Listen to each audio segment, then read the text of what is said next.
Now we have Polynesia, one of the last areas of human settlement on the Earth. And the reason is, of course, the isolation of these islands. Oftentimes they may not know that some of these islands exist, at least not immediately.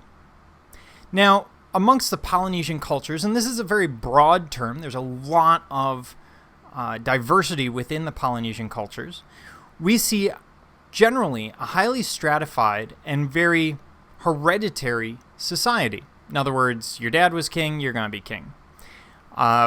If you belong to a certain social order, your kids will probably belong to that order as well. There's not much mobility between.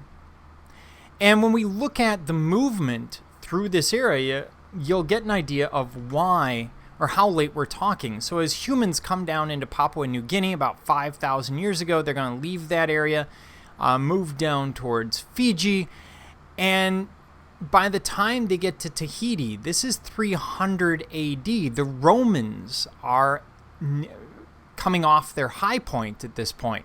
New Zealand, 1300 AD. The year 1300 is going to put you right in the Gothic period. The great cathedrals of Europe are being built and humans are only just getting to New Zealand. 400 AD, we're at the end of the Roman Empire and people are only just getting to Hawaii.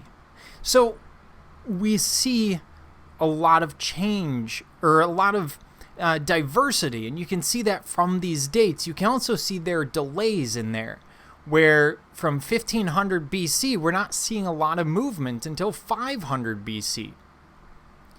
So we have these gaps in between where they're probably filling in one group of islands, and then they'll move on and start looking once again.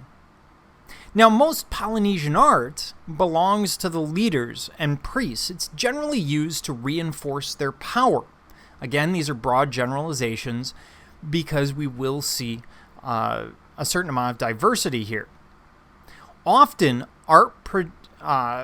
the art possesses mana, M-A-N-A, or spiritual power.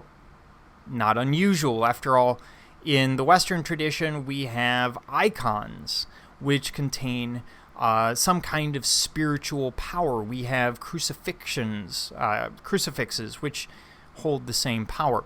So not that unusual for humanity in general. And of course, we can't deal with Polynesia without dealing with the furthest eastern point of where we see the Polynesians, and that's going to be Easter Island. And by the way, there is some argument that the Polynesians make it to South America. That's still up in the air. It's something that scholars are still arguing about, so I'm not going to deal with it much here. But Easter Island in general is very, very remote. We don't see a lot coming and going. It is a typical island group, with the exception that there's deforestation, which we usually don't see a situation where they're using up all the resources on an island. Usually that's the point where they will send people off the island to find their own new landmass. So a little unusual there. Easter Island, even today, is particularly isolated, very difficult to get to. And we can't talk about Easter Island without dealing with the Moai of Easter Island. And of course, you've seen these before. These are giant volcanic stone statues, and they stand as tall as 40 feet. They're massive pieces. They're meant to mark burials or ritual sites, or we believe that they mark burials and ritual sites, and they seem to have a certain amount of individuality. You don't always see match sets. There's a lot of stories about these. There's a lot of conspiracies. None of the conspiracies are really interesting, but let's take a look at them. These tend to be very blocky figures. They generally are carved as a full body, head and body. In fact, here, if you look carefully, on the left, we have the head and the chest, which is frequently what you see. But then you have a full body. Here's the hand. You can see it on both sides, incised into the stone, what appears to be a navel incised into the stone, and it appears the stone continues down even further. They tend to have large eyes. Some of them may have had inset eyes, something made of shell or other white stone placed into it to give the idea of an eye. The jawline tends to be particularly strong. And we see a carefully articulated nose.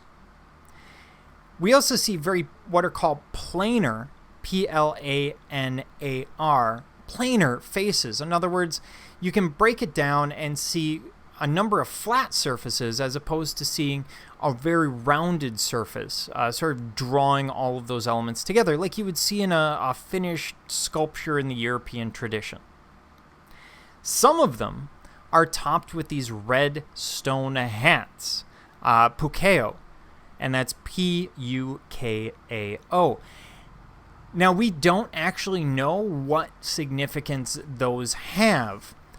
They may depict lineage or ancestral chiefs. They may mean that this person was particularly important. We see some generic figures as well, which are believed to house the spirits of maybe deceased ancestors or possibly gods. And it's very possible that these statues were meant to mediate between man and God, between nature and the cosmic world. A way for the people of Easter Island to pray to this figure to act on their behalf at a more cosmic, more spiritual level. Which it would make sense if these are chiefs or ancestors, or maybe even gods, maybe the equivalent of saints, sort of demigods. We can't be entirely sure what these figures meant. Now, they are going to be quarried and carved before they're moved, and here is one of those quarries. And it's kind of interesting. In most cultures, you would quarry the rough stone and then move it and carve it on site. It's simply easier. If you break a rough stone, you have very little labor into it. But here, it's much more similar to a birthing process, where they're cutting the stone out, and as they quarry it, they're actually carving the figure. As soon as it's free of the stone, then it can be transported. But it's a much more organic, much more natural way of doing things. It gives us this sense of, well, as I said, birth, that these pieces aren't created, but they're released or they are revealed. It's a very sort of interesting way of dealing with it. And you can imagine what would happen if you broke one along the way. This is volcanic stone. It's not that strong, and stone tends to be, while very strong under compression, very, very brittle. So you can imagine breaking one after spending so much time actually working on it in the quarry. Speaking of which, how do we move them? Well, the theories have always gone that deforestation on Easter Island happened because they cut down all the trees to move these figures, using the trees to create rollers and then rolling them across the island. And that's possible. One theory goes that they used the wood as rollers and then made barges to float it around the island. Also makes sense, but there's another explanation, and it would explain this birthing sort of carving. That's an interesting one. They could have walked the Moai.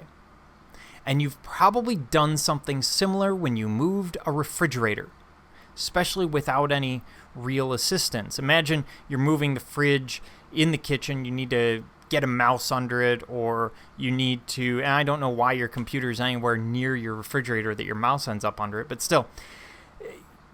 Or you're moving the refrigerator because you need to clean under it, once every 5 years, whatever it is, and you kind of rock it back and forth to get it to move.